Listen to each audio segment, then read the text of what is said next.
నెల్లూరులో దొంగలు బీభత్సం సృష్టించారు. స్థానిక చిల్డ్రన్స్ పార్క్ ఏరియాలో ఓ ఇంట్లో చొరబడ్డ దొంగలు కుటుంబ సభ్యులపై కత్తులతో దాడి చేశారు. తీవ్ర గాయాలైన ఒకరు చనిపోగా మరో ముగ్గురు చావు బతుకుల్లో ఉన్నారు. దొంగల్లో ఒకరిని పట్టుకున్న జనం చితకబాది పోలీసులకు అప్పగించారు.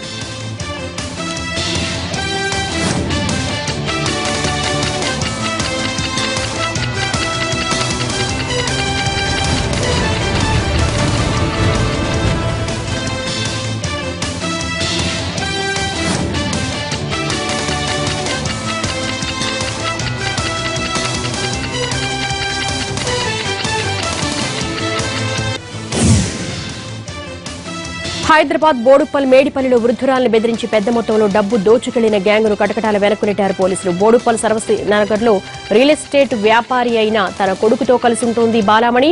2 రోజుల క్రితం కొడుకు తీర్థయాత్రకు వెళ్లాడు. బాలామణి ఒంటరిగా ఉందని తెలుసుకున్న ముగ్గురు వ్యక్తులు ఇంట్లోకి చొరబడ్డారు.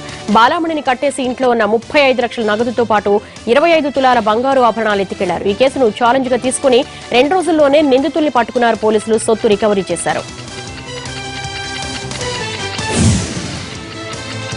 తిరుపతి జువెనైల్ హోం నుండి 4 బాల నేరస్తులు పరారయ్యారు. దాంతో అప్రమత్తమైన పోలీసులు వారిని పట్టుకునే పనిలో పడ్డారు. జువెనైల్లో తరచూ ఈ తరహా ఘటనలు జరుగుతున్నా అధికారులు చర్యలు తీసుకోవడం లేదన్న విమర్శలు వస్తున్నాయి.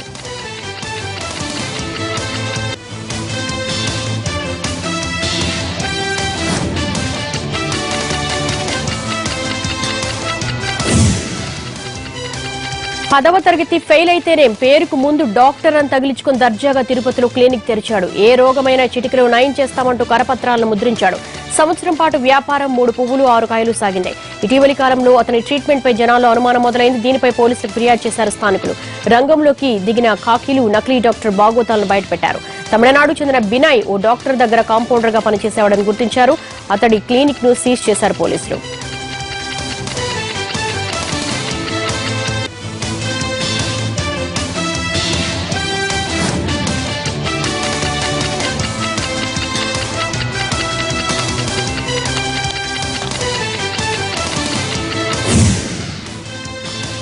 పశ్చిమ గోదావరి జిల్లాలో 2 ఆర్టీసీ బస్సులు ఎదురెదురుగా ఢీకొన్నాయి. ఈ ప్రమాదంలో 6గురికి గాయాలయ్యాయి. జంగారెడ్డిగూడెం నుంచి పోలవరం వైపు వెళుతున్న ఆర్టీసీ కొవ్వాడ దగ్గర మరో ఆర్టీసీ బస్సును ఢీకొంది. డ్రైవర్లు చాకచక్యంగా వ్యవహరించడంతో పెను ప్రమాదం తప్పింది.